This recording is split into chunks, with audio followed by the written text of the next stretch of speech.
Ujú. manifiesto o silencioso de quien la esté ejecutando.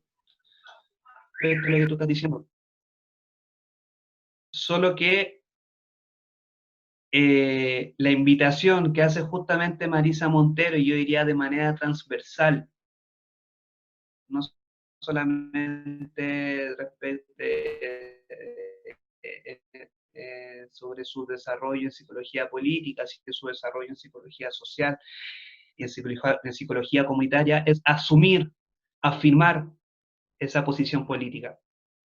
O, si ustedes quieren, el término más técnico, no hacerse el Larry.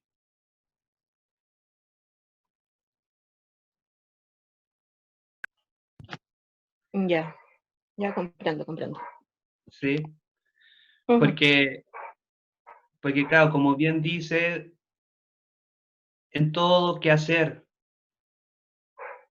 se podría decir, en todo quehacer profesional en el marco de la psicología está este posicionamiento político, por ejemplo, bueno, y lo hemos visto cuando estábamos viendo psicología crítica, por ejemplo, el psicólogo o la psicóloga en terapia, ¿no es cierto?, tratando de orientar, digamos, a la otra persona, tratando de orientar el malestar de la otra persona mediante, digamos, poniéndole ciertas banderas, ¿no? Que son como quizás diagnósticos, síntomas.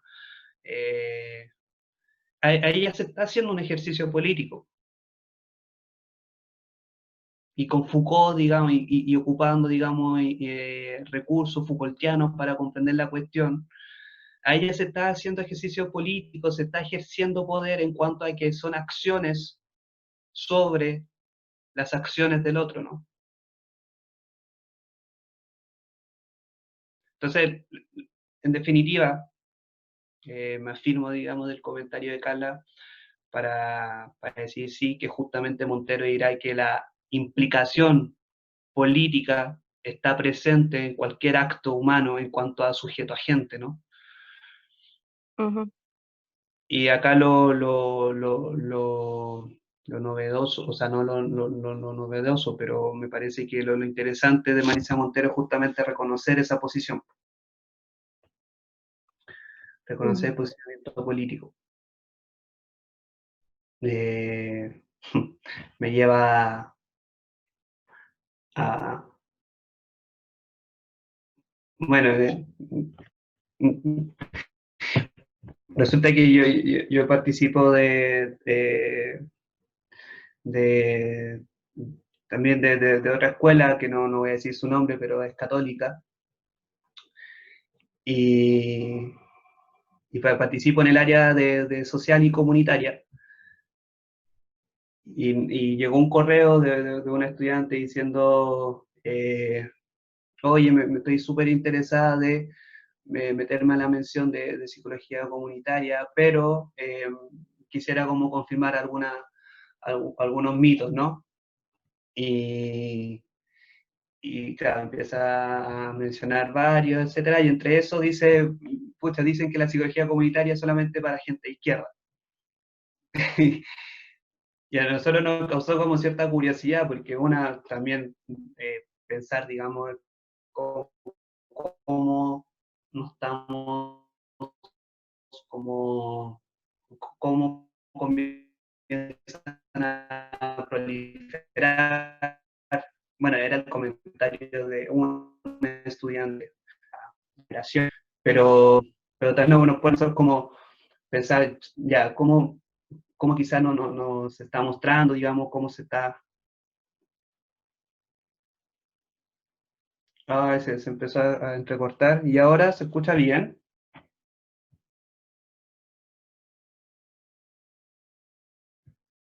Ahora sí. Ya, perfecto.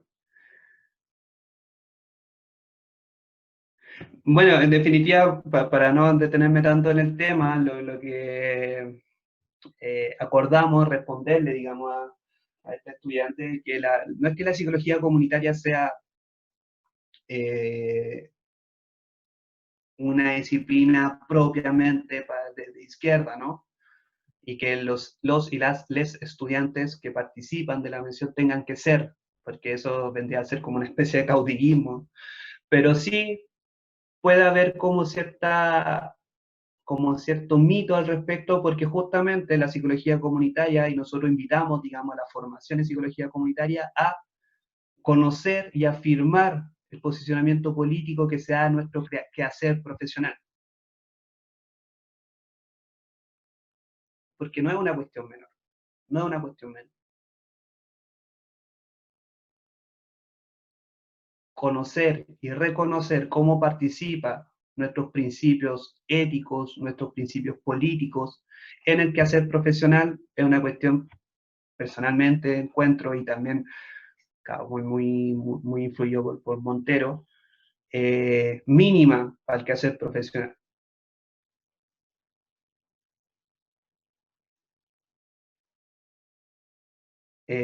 Sea, digamos, el,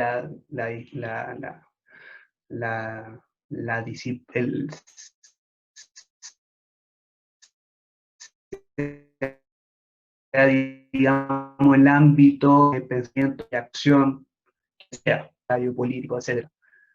Saber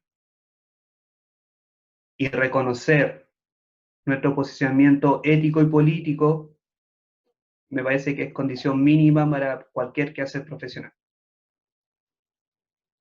¿Sí? Bien. Entonces, claro, ese reconocimiento a veces se deja ver como que se es de izquierda, pero no es necesariamente así, es básicamente es dar cuenta del valor que tiene, digamos, esa dimensión ético-política en el quehacer profesional, propio de la psicología comunitaria, propio de la psicología política, como estamos viendo, ¿no? Bien, entonces decíamos de que esta interrelación entre lo subjetivo, lo social y lo político no va a responder, digamos, a una voluntad específica de algún investigador en específico, sino que va a constituir justamente el campo de investigación, de reflexión y acción de la psicología política. Por otro lado,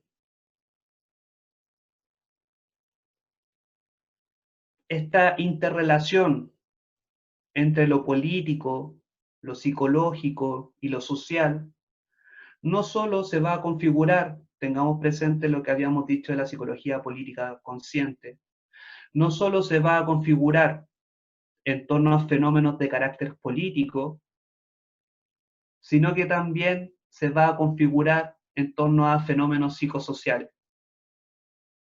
Es decir, para hacer esta interrelación entre lo político, lo psicológico y lo social, nos vamos a acudir solamente a fenómenos como la participación política, la socialización política, el voto, la adhesión política, etcétera, sino que también podemos explicar mediante esta interrelación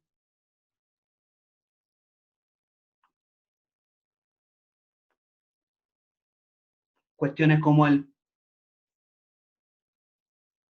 pensamiento, la conducta de los sujetos, etc. Entonces, por ejemplo, podemos, digamos,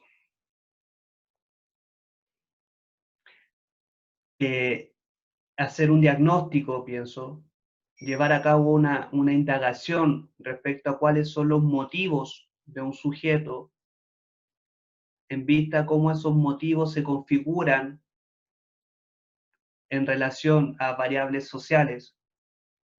Insisto, cuando digo social me refiero a económico, cultural, social propiamente tal, y cómo eso incide también en su participación política. ¿Sí? Acá el foco no está única y exclusivamente puesto en fenómenos de carácter político, como sí caracterizaba a la psicología política consciente, sino que acá el foco también puede ser puesto en fenómenos psicosociales. Lo importante es esta interrelación que se da, ¿sí?